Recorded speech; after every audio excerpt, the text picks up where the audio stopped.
Hello guys, in this video you will understand a very important reaction known as haloform reaction. और ये जो reaction है ये methyl ketones के test की तरह भी इसका यूज़ किया जाता है। तो आइए देखते हैं इस रिएक्शन में क्या होता है। तो देखिए इस रिएक्शन में हमारे पास एक ऐसा कीटोन है जिसको हम स्पेसिफिकली बोलेंगे मिथाइल कीटोन। CH3CO होने की वजह से इसको बोला गया है मिथाइल कीटोन। अब ये मिथाइल कीटोन जो है ये रिएक्शन करेगा 3 यूनिट्स ऑफ हेलोजन, X2 यहाँ पे हेलोजन है और 4 यूनिट्स होते हैं इसमें NaOH के। इनके प्रेजेंस में जब ये कंबाइन करता है तो यहाँ पे ये जो पोर्शन आपको दिख रहा है ये ऑक्सीडाइज हो जाता है। ऑक्सीडाइज होके यहाँ पे एसिड का सॉल्ट बनता है, एसिड का सॉल्ट, कार्बोक्सिलिक एसिड का सॉल्ट बनता है। और उसके बाद ये जो पोर्शन आपको दिखाई दे रहा है this CH3 converts to CHX3। ये जो CHX3 होता है actually it is known as haloform. इस हेलोफॉर्म का PPT यहाँ पे बनेगा। अब यहाँ पे अगर मैं X की बजाय आयोडीन लेता हूँ तो यहाँ पे हेलोफॉर्म में CHI3 बनेगा। और यही हमारे लिए सबसे इम्पॉर्टेंट है क्योंकि CHI3 जो होता है इसका येलो कलर का PPT आता है। अगर प्रेसिपिटेट में कलर नहीं आएगा तो हम ऑब्जर्वेशन कैसे कर पाएंगे, यानी क्लोरोफॉर्म टेस्ट करने का कोई सिग्निफिकेंस नहीं होगा क्योंकि CHCl3 जो होता है वो क्या होता है, कलरलेस होता है। तो मेनली हेलोफॉर्म रिएक्शन जो है, हेलोफॉर्म टेस्ट जो है ये कौन सा हम करते हैं, आयोडोफॉर्म टेस्ट करते हैं because it gives yellow PPT। अब इसके बाद एक चीज़ आप और नोटिस कर सकते हैं, यहाँ पे मैंने NaOX भी लिखा हुआ है। तो होता क्या है, halogen in the presence of basic medium undergoes disproportionation. So ये हाइपोहेलाइड आयन भी कई बार दिखाया जा सकता है। Hypohalide ion can also be shown. तो रिएक्शन में ये सब यूज़ करते हैं। Now let us see the mechanism कि एग्जैक्टली ये हुआ कैसे। तो देखिए ये हमारा कीटोन है और ये अल्फ़ा कार्बन है, ये अल्फ़ा हाइड्रोजन है। इस हाइड्रोजन पे डेल्टा प्लस है क्योंकि कार्बन की इलेक्ट्रॉन नेगेटिविटी ज़्यादा है। तो जो OH नेगेटिव है और ये जो H के ऊपर प्लस है इनके बीच में क्या होगा, अट्रैक्शन होगा। तो ये जो नेगेटिव चार्ज है, ये जो बेस है, ये यहाँ पे इलेक्ट्रॉन प्रोवाइड करेगा जिससे H और O में एक नया बॉन्ड बनेगा। अब यहाँ एक नया बॉन्ड बनेगा तो ये पुराना बॉन्ड ब्रेक होगा। यानी सबसे पहला स्टेप है एसिड बेस रिएक्शन जिससे C पे नेगेटिव चार्ज आएगा। स्टूडेंट्स को एक डाउट ऑफन आता है कि सर यहाँ अटैक क्यों नहीं हुआ, यहाँ पे तो डेल्टा प्लस था। देखिए अगर ये OH माइनस यहाँ अटैक करता है तो उससे जो हमारा प्रोडक्ट बनेगा फाइनली वो कुछ ऐसा बनेगा and this product is actually highly unstable. तो इसका फॉर्मेशन फिजिबल नहीं होता जब एक कार्बन पे 2 OH होते हैं। तो यहाँ पे अटैक करने की आप सोचना भी मत। अब ये जो RCOCH2 नेगेटिव है it will act as a nucleophile, यानी अब ये इलेक्ट्रॉन देगा और X2 यानी हेलोजन से रिएक्शन करेगा।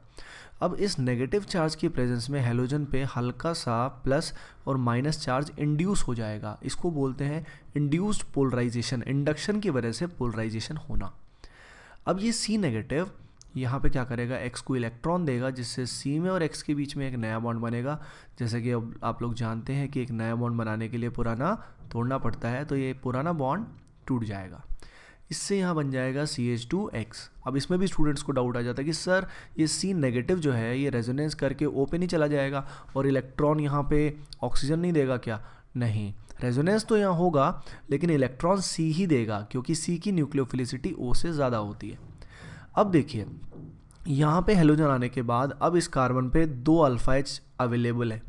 तो अगेन यहाँ पे बेस के 2 यूनिट बार बार H को निकालेंगे और उन अल्फा हाइड्रोजन को रिप्लेस करके X लगा देंगे। तो ये प्रोसेस जब दोबारा से रिपीट होगा 2 बार और, तो यहाँ पे आ जाएगा CH3। याद रखिए रिएक्शन को इस पॉइंट पे स्टॉप करना पाना पॉसिबल नहीं है क्योंकि इन अल्फ़ा H की एसिडिक स्ट्रेंथ अब पहले से ज़्यादा हो गई है क्योंकि ये हेलोजन से जुड़े हुए हैं। तो hence reaction will not be stopped at this point. अब क्या होगा, अब देखिए अब यहाँ पे जो ये R ग्रुप आपको दिखाई दे रहा है हो सकता है इसमें भी अल्फा H अवेलेबल हो पर फर्दर इसके एसिडिक H नहीं निकलते क्योंकि CH3 आने की वजह से CH3 का माइनस आई इतना ज़्यादा होगा कि ये जो कार्बन है इस पर डेल्टा प्लस की वैल्यू इंक्रीज हो जाएगी। तो OH नेगेटिव अब क्या करेगा, इस कार्बन पे अटैक करेगा इवेंचुअली। और यहाँ एक मैकेनिज्म फॉलो होता है जिसको बोलते हैं SNAE, जिसमें पहले पाई बॉन्ड टूटता है फिर अगले स्टेप में बनता है और ये लिविंग ग्रुप निकल जाता है। तो यहाँ पे this OH negative will replace CH3। तो यहाँ बन जाएगा एसिड और यहाँ बन जाएगा CH3 माइनस। तो आपने शायद समझ में आपको थोड़ा आया भी होगा कि यहाँ पे CH3 माइनस क्यों निकल गया, क्योंकि जो हेलोजन है इसके माइनस आई की वजह से ये जो नेगेटिव चार्ज है थोड़ा स्टेबलाइज भी होगा। अब ये एसिड और CH3 माइनस आपस में कंबाइन करेंगे, this C negative will give electron to H, जिससे C और H में बॉन्ड बनेगा और ये जो OH का बॉन्ड है ये टूट जाएगा, क्योंकि negative charge on O negative is more stable then it is on carbon. तो यहाँ पे final intermolecular acid base reaction हुई और हमें मिला एसिड का सॉल्ट, और यहाँ पे बन गया हेलोफॉर्म का PPT। तो मैं दोबारा से एक बार रिपीट करता हूँ। सबसे पहले इसके अल्फा हाइड्रोजन जो हैं तीनों के तीनों वो रिमूव होंगे और तीनों हाइड्रोजन रिमूव होके 3 हेलोजन आएंगे। देन SNAE मैकेनिज्म होगा और OH नेगेटिव सब्सटीट्यूट यहाँ पे करेगा और finally intermolecular acid base reaction will take place और अपने को फाइनल प्रोडक्ट मिलेगा। अब इसमें जो पॉइंट नोट करने की बात है वो ये है कि भाई ये रिएक्शन मिथाइल कीटोन की बात क्यों की यहाँ पे। भाई मिथाइल कीटोन होना इसलिए ज़रूरी है क्योंकि मिथाइल के अंदर कितने अल्फा एच हैं, 3 अल्फा एच है। जब यहाँ पे 3 अल्फा एच हैं, इसी कारण यहाँ पे क्या होगा, 3 हेलोजन आएंगे और 3 हेलोजन आएंगे तभी यहाँ पे क्या बनेगा, हेलोफॉर्म का PPT बनेगा। ओके, तो यहाँ पे मिथाइल कीटोन होना ज़रूरी है। उसके अलावा यहाँ पे 3 यूनिट हेलोजन के कैसे कंज्यूम हुए तो आप देख ही सकते हो। 3 बार हेलोजन आया है तो 3 मोल इसके यूज़ होंगे। NaOH के मोल यहाँ पे 4 क्यों यूज़ हुए, तो देखिए यहाँ पे OH नेगेटिव जब H को निकालेगा तो 3 बार तो ये H को निकालेगा और लास्ट टाइम ये क्या करेगा, यहाँ पे अटैक करेगा। तो इस तरीके से 4 यूनिट यहाँ पे NaOH के कंज्यूम हो जाएंगे। तो इस तरीके से रिएक्शन करेंगे। अच्छा, अब इस रिएक्शन का जो RDS होता है, रेट डिटरमाइनिंग स्टेप, वो होता है पहला स्टेप। ओके, तो इस बात का आप ध्यान रखेंगे कि पहला स्टेप इज़ RDS। आइए अब इसके कुछ क्वेश्चंस करते हैं। This is the first question. इस तरह का कीटोन आपके सामने गिवन है और आपके इसको दे रखा है NaOI, तो क्या करेंगे आप, कैसे प्रोडक्ट को फॉर्म करेंगे। तो देखिए, एक तो होता है इसमें डायरेक्ट ट्रिक, ओके, एक होता है स्टेप बाय स्टेप। तो स्टेप बाय स्टेप तो आपको सिखा ही रखा है, अब मैं डायरेक्ट ट्रिक बताता हूँ आपको। तो देखिए, सबसे पहले जो मिथाइल कीटोन है उसमें आप मिथाइल को फोकस करेंगे कि मिथाइल किधर है। तो आपने देखा मिथाइल इधर है, तो ये जो मिथाइल है ये अपना टारगेट है, इवेंचुअली ये रिमूव होने वाला है। तो इसको आप यहाँ से रिमूव करें। इसको यहाँ से रिमूव करने के बाद जैसे कि आप सोच सकते हैं कि इस कार्बन की और इस कार्बन की वैलेंसी क्या हो जाएगी, फ्री हो जाएगी। तो ये फ्री होने के बाद हम क्या करेंगे, ये जो कार्बन एटम है इस कार्बन एटम पे एसिड का सॉल्ट बना देंगे और ये जो CH3 है इसको अपन हेलो फॉर्म में, जैसे इस केस में आयोडीन को आप नोटिस करें तो यहाँ हम आयोडो फॉर्म का PPT बनाएंगे। आयोडो फॉर्म का येलो कलर का PPT बनेगा। यानी आपको मिथाइल कीटोन ढूंढना है जिसमें मिथाइल को आप कन्वर्ट कर देंगे किसमें, हेलो फॉर्म में, और जो बाकी बचा हुआ पोर्शन है उसको ऑक्सीडाइज करके एसिड का सॉल्ट बना देंगे। आइए देखते हैं नेक्स्ट क्वेश्चन।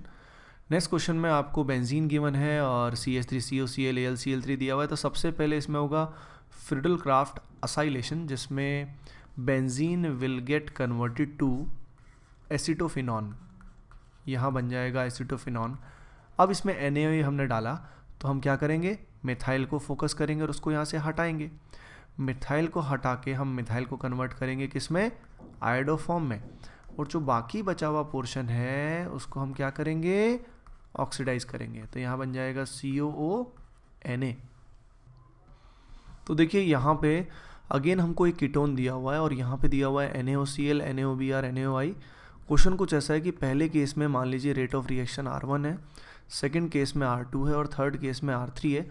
तो आपको रेट ऑफ रिएक्शन कंपेयर करना है। तो कोई भी क्वेश्चन करने से पहले आप, जैसे मैंने समझा दिया, तो आप इसको पॉज करके सॉल्व कर सकते हैं और फिर अपना आंसर चेक कर सकते हैं। तो देखिए R1 R2 R3 यहाँ पे आ गया। तो इस केस में जो रेट ऑफ रिएक्शन होता है actually it is same in all the cases. अपने को लगता है इट शुड बी डिफरेंट, पर वो डिफरेंट नहीं होता, इट इज़ सेम। बिकॉज आप ध्यान दीजिए यहाँ जो RDS था इसके रेट डिटरमाइनिंग स्टेप में कोई भी हेलोजन इन्वॉल्व नहीं है। As the halogen is not involve in RDS, so rate is independent of halogen. देखिए ये जो क्वेश्चन है इसमें हमें गिवन एक एल्कोहल, तो कुछ एल्कोहल्स ऐसे होते हैं जो भी ये हेलोफॉर्म टेस्ट देते हैं। अब ये कौन से होते हैं, तो देखिए यहाँ पे अगर आप नोटिस करें तो यहाँ पे हेलोजन हमने 4 लिए और 5 यूनिट हमने NaOH के लिए। तो दोनों का एक एक यूनिट एक्स्ट्रा लगता है। वो एक्स्ट्रा यूनिट क्या करता है, सबसे पहले इस एल्कोहल को ऑक्सीडाइज कर देता है मिथाइल कीटोन में, और वो अल्कोहल जो मिथाइल कीटोन में कन्वर्ट हो जाएंगे ऑक्सीडाइज होने के बाद, they will also give positive iodoform test. तो यहाँ पे आपने देखा कि इसको ऑक्सीडाइज करेंगे और ये इसमें कन्वर्ट हो जाएगा। अब ये कन्वर्ट होने के बाद तो रिएक्शन एग्जैक्टली वैसे ही हो जाएगी जैसे कि होती है। हम क्या करेंगे, ये जो मिथाइल है इसको तो हम हेलो फॉर्म में कन्वर्ट कर देंगे, और जो बाकी पोर्शन बचा है उसको हम क्या कर देंगे, ऑक्सीडाइज कर देंगे। तो आपने क्या बात जानी, आपने जाना कि those alcohols which are oxidize to methyl ketone will also give positive haloform test. जैसे कि ये बताइए, ये जो अल्कोहल यहाँ पे मैंने बनाया, क्या ये टेस्ट पॉजिटिव देगा हेलो फॉर्म, येस और नो? यस, क्योंकि यहाँ पे ऑक्सीडेशन के बाद जो कीटोन बनेगा वो क्या होगा, मिथाइल कीटोन बनेगा। अच्छा एक बात बताइए, ये अल्कोहल जो है क्या ये पॉजिटिव टेस्ट देगा? नो, क्योंकि ऑक्सीडेशन के बाद जो कीटोन इसमें बनेगा that is not methyl ketone, उसमें दोनों तरफ क्या है, इथाइल। अच्छा, इस अल्कोहल के बारे में बताइए, क्या ये टेस्ट पॉजिटिव देगा? बिल्कुल, क्योंकि ऑक्सीडेशन होने के बाद जब यहाँ कीटोन बनेगा तो यहाँ पे मिथाइल है, तो methyl ketone will be formed, so it will give positive haloform test. Okay guys, I hope आपको वीडियो में बहुत मज़ा आया होगा, बहुत हेल्प मिली होगी। So please do like, share and subscribe ज़रूर करें।